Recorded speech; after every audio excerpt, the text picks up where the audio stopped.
I thought I'd start. Were you able to sleep well? Or are your dreams still holding you captive? I understand. It's not any better for me. Breakfast, gentlemen. We were even able to find some ham today. Are you vegetarian? What did you do in Dachau? You couldn't have possibly survived on bread and soup alone with the sparse portions. Everyone prophesied an early end for me. To this day, however, I have not eaten meat or sausages. Almost no one understood that I did not want to live off the suffering and death of other creatures. How is it going? I'm not sure. Even if I get one of your journal pages dry, I can barely recognize anything. But that might also be because of my handwriting. Show me. Tell me, why are you here? I don't know. Are your papers in order? You have them right in front of you. You did not vote in the second election when Hitler was re-elected. The stamp is missing from your passport. I was sick. Anyone can say that. Think, what might be the reason you're here? I live a secluded life in a remote area. I don't understand politics and leave it to those who do.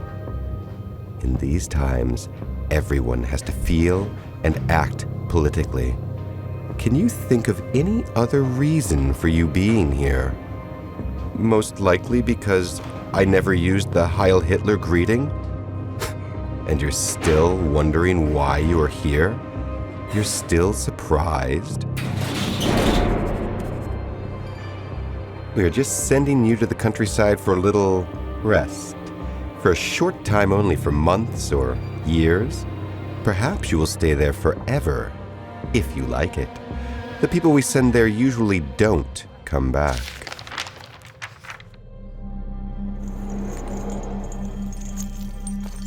Were we detained to protect us from the people's anger?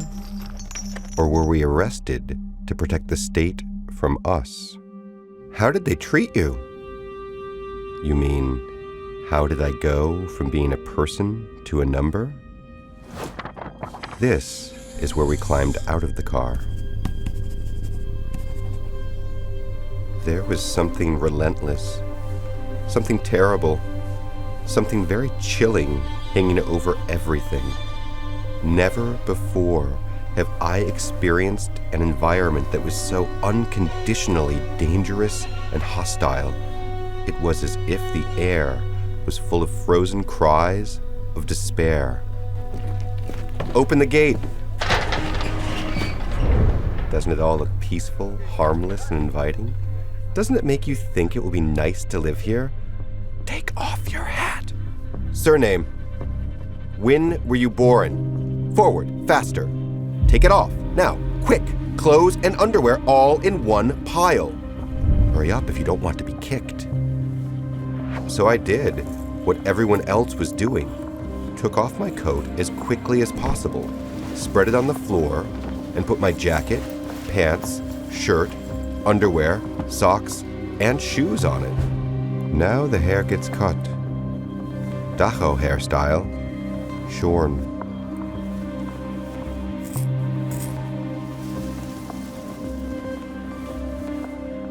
Then the door to the baths was opened. We were showered. Our new clothes were in bundles on a bench. I had gotten 2 different shoes. One fit, the other was a torture chamber. I looked down at myself in amazement, but then I saw the others standing there, waiting for me. They stood there like unfortunate clowns. What they turned people into here. Were we really no longer ourselves because of our shaved heads and striped clothes? Had we already entered another category? That of prisoners? Outwardly, at least, we were hardly recognizable. And inwardly, I no longer felt like a civilian. I had become someone else. But who? Life outside seemed distant and long gone. Everything you see, we've built. 6 years of hard work, sweat, and a lot of blood. Most of the time, we were up to our ankles in water because this is all marshland here. Enter.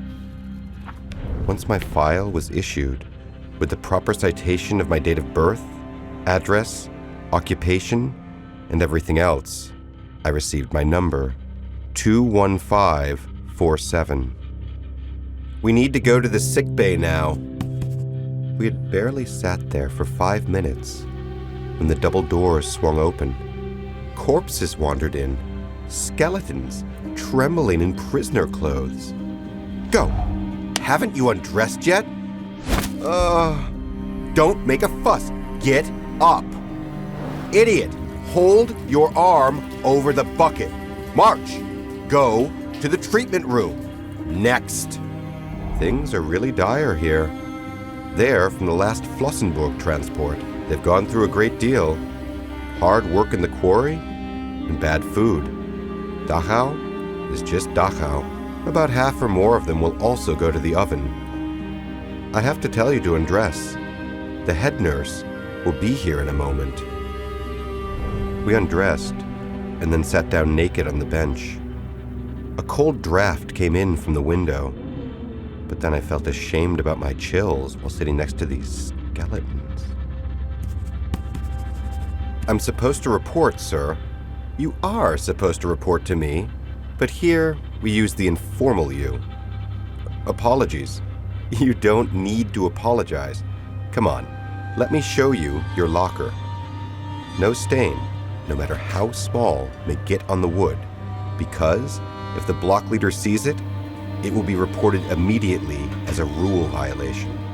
On Sundays, the locker is thoroughly cleaned from top to bottom and everything is sanded down. The dishes must also be completely clean. For a single drop of coffee still visible on the cup or the dishes, you can get an hour on the tree. 1 hour on the tree?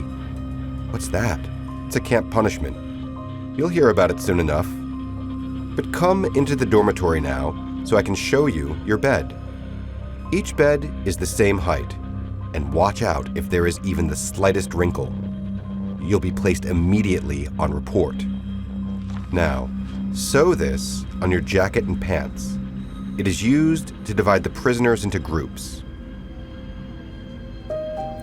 There were tens of thousands of prisoners in Dachau. You greatly outnumbered the SS.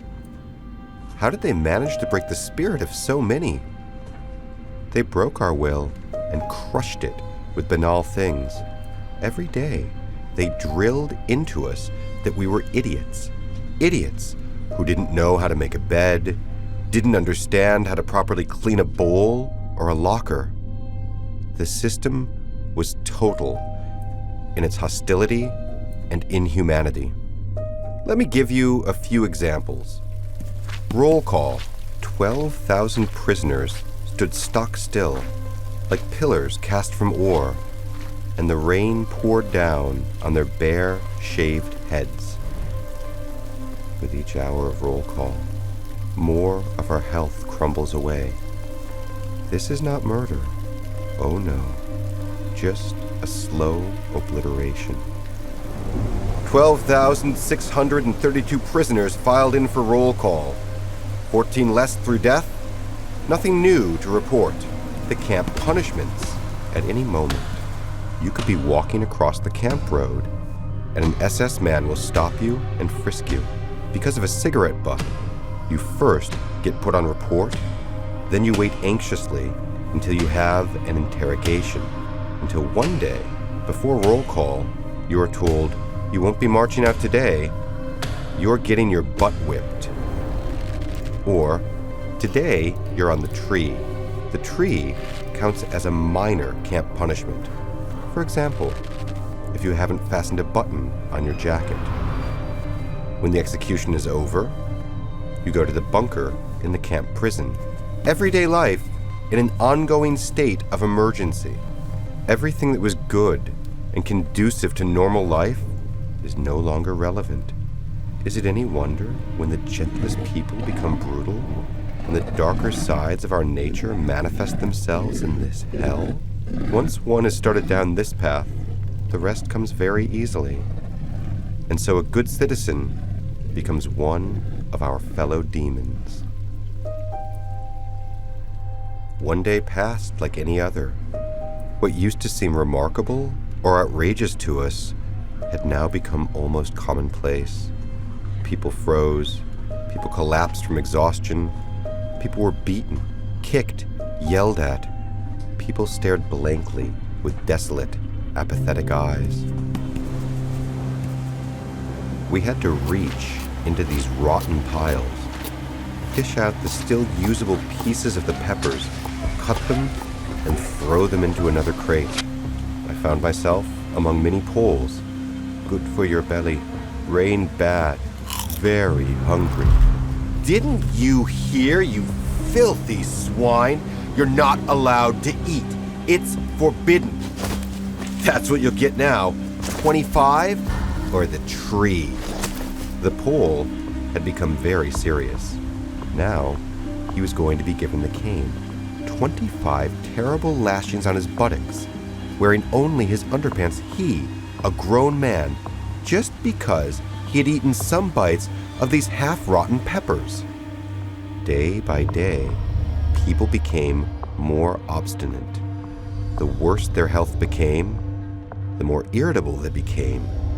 The hungrier they became, the greedier their eyes shone. The more brutishly they were treated, the more brutal they became. I had thought that common suffering forged a bond between people, but it divided them.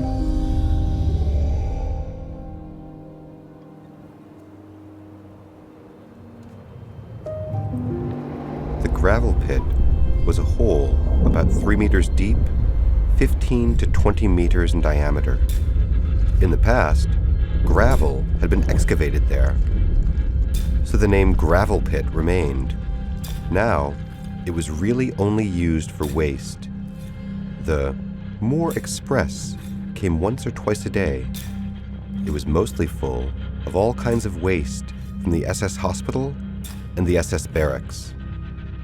At the bottom, the Jews stood with their stampers, usually well over 100 men, huddling closely together to warm themselves some.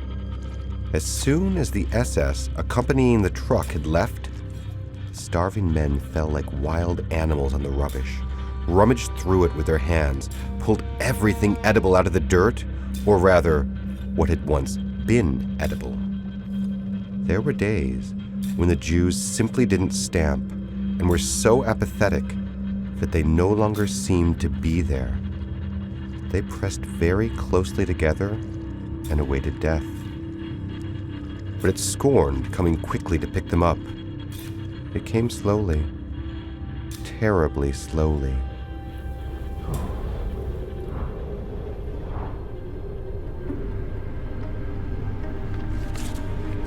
Get going. 30 men to carry the coffin. Pronto! Why so many coffins? They're being taken to the morgue. And what happens to the coffins? The dead are thrown in, and the coffins are nailed shut so that no one can see what is inside, because sometimes there are two in a coffin. In the crematorium, the coffins are immediately pushed into the oven. It's better that way. Dachau corpses are not a pretty sight. A Dachau corpse is not very heavy. Most of them are just skeletons. When you see them lying there like this, you can hardly believe that they were once people, mates, neatly arranged, one positioned with their head up, another with their head down. So they lie side by side and stacked on top of each other. But they are washed, like with proper corpses. 2 prisoners wash the dead. The men who do this work have become used to the horror. Imagine, in the middle of an orderly country, an orderly life, here in Dachau, where the barracks and the floors of the rooms must shine like the parquet floor of a salon, where every checked pattern of the beds must be precisely aligned, or you are punished if a button is missing. Here, in this order, the corpses are plunked down as if they were rubbish. Why are you torturing yourself with fresh wounds? Why don't you try to forget all of this as soon as possible? Well, for them, this book is dedicated to the dead of Dachau.